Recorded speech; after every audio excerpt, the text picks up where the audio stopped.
More! The entire neighborhood was turned on. Oh, you should see what it looks like from out here!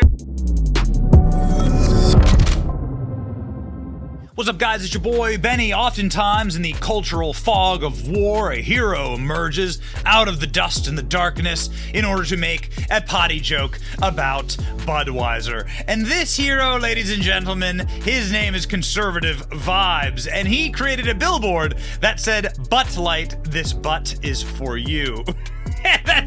That's it. That's the joke. He created a billboard and got it placed around the country, and you can do this actually through a buying system that allows you to place ads on digital billboards, and there are restrictions, of course, for it, but he was able to slide this one past the goalie and get a butt joke about Butt Light. I'd encourage you to head on over and watch his full video here at his YouTube channel, Conservative Vibes, and funny dude. All right, funny dude. Keeping it conservative with skits, news, and commentary. Let's go ahead and watch this video that I thought was absolutely hysterical. Way to hack the system. Let's go. All right, guys, it's pretty windy today, but in a few seconds, this billboard should be changing to a Butt Light billboard. Y'all see that? I can't. Oh my gosh, I can't believe it worked. Y'all see that? Wait a sec. It worked. We got some Butt Light here, people. Butt Light. If this video gets 100,000 likes, your boy's putting a Butt Light ad on Times Square, New York City. All right, Butt Light ad on Times Square, New York City. So who is this guy? This is his channel, Conservative Vibes, keeping it conservative with skits and commentary. What he ended up doing in this video is he went through an ad buying system. He went through a portal that allows you to effectively buy digital ads in the digital space and then to place an ad on a billboard on a highway or whatever.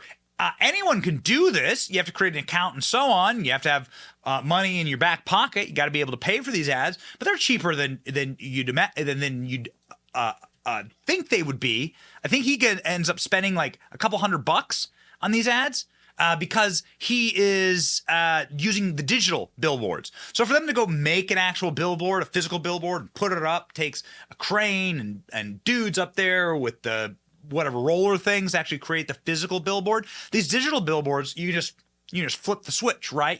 It's programmable into a computer. Now he says that he's going against the left because they created like a Crybabies advertisement, essentially LOL Crybabies about Bud Light. Now again, I don't know if and he has like a piss light one, right? To say that like Budweiser tastes like piss. I don't know if Budweiser is going to sue him. His video is called "Will Bud Light Sue Me for My Butt Light Billboards?" But he's planning on putting more up around the country, so we'll see. We'll see. There were a lot of other things suggested, including but not limited to like a guy peeing, into the beer. But what he ended up going with is this one, Butt Light, this butt's for you. He uses an advertising system that allows him to buy a vehicle in order to place these billboards all around. These are people who sell and buy billboards. We've actually had conversations with individuals who do this, digital billboards in Times Square, for a number of different things that we're going to do, and I think we're planning on doing that later in the year. So this is a great tactic. It's really, really funny. I was entertained by this video. The people who probably are not entertained by any of this are the ones who are suffering from all this. The distributors who don't find it particularly funny because they're going out of business. Bud Light is now going to buy back the unsold beer after the Dylan Mulvaney crisis. Bud Light has reportedly told wholesalers it will buy back the unsold cases of beer that are past their expiration date. You've seen all of these videos from boomers all around the country of them showing the store aisles inside of their local grocery stores. They wander through. All right, well, look. Bush. Oh my God. Bush. Oh my God, Jerry. Oh my God. And then you can see, there's no Coors Light to be had. Once again, another week and another nearly 30% drop in U.S. retail sales, dropped 28% with the same period in 2022. So this boycott is here to stay. You can see here in the Budweiser ticker that you're just not getting, this was approximately right here was when the boycott started, right here. Boycott starts in April, beginning of April. There's a little bit of volatility here and then just a collapse once people started getting the actual numbers. Just complete and total collapse. So, again, it's working. The Wall Street Journal is out with like this really long 7,000 word think piece that I read called How Bud Blew It. And I thought it was very interesting here. This piece talking about how Anheuser-Busch works with 358 distributors, independently, wholesalers across the country. Many of them are family-owned businesses that have carried Anheuser-Busch products for years. The move of the company's sales and marketing hub from St. Louis to New York in 2015 made them angry because the brewer said that you're going to lose your connection to the actual market, to the actual people that buy the product. It should have stayed in St. Louis. It should have stayed inside of a Midwest, like red earth, salt and grit town. That's what they were arguing. But unfortunately, they went woke. They went to New York, and then of course they immediately went woke. So obviously their sales are suffering severely, and the sales numbers were just released.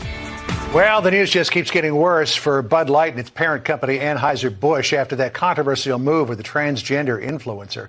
The company's scrambling still to do damage control, and it's wound up getting both sides of the debate upset. Fox Business correspondent Lauren Simonetti is live in New York City with the details. Lauren, this was one can of Bud Light with Dylan Mulvaney's image on it. How much is this one can costing Anheuser-Busch? Well, they are facing the 6th consecutive week of double-digit sales declines. And to put a dollar figure on it, John, Anheuser-Busch has lost almost $110 million this year because of this Bud Light drama. It's angered both sides of the aisle after it sent the personalized beer cans to Dylan Mulvaney and then went largely silent. Now the nation's largest LGBTQ plus organization is giving Anheuser-Busch an ultimatum. The Human Rights Campaign says, in the next 90 days, tell us where you stand as a company on gay and transgender rights, or you lose your perfect score and your placement on our best places to work list. While there has been no official response from Anheuser-Busch yet, there are hints that it might be reverting back to its more traditional roots. It's selling special cans for veterans and even for the 120th anniversary of Harley-Davidson. And it's doing so ahead of the busy beer-drinking summer season. A former Anheuser-Busch executive says it's now all about the messaging. It's not very that much different from Coors Light or Miller Lite. It's water, it's barley, it's hops. What sets it apart is its messaging. And every single week, these sales numbers are being reported, and they're getting worse and worse every single week. So I see this continuing to drag on until Bud Light makes a comment about what they stand for and what customers they're going to serve. Yeah. It's just tiptoed around where it stands on identity politics issues and is now being seen, quite frankly, John, as out of touch by all sides involved. One single can of beer, $110 million. I think, Lauren, that counts as the most expensive can of beer in history. Yeah, an unofficial campaign, if you will, sent to an influencer on social media. And this is what they stepped in and don't really know how to step out of it right now. Yeah, well, they keep trying. We'll see where it goes, Lauren.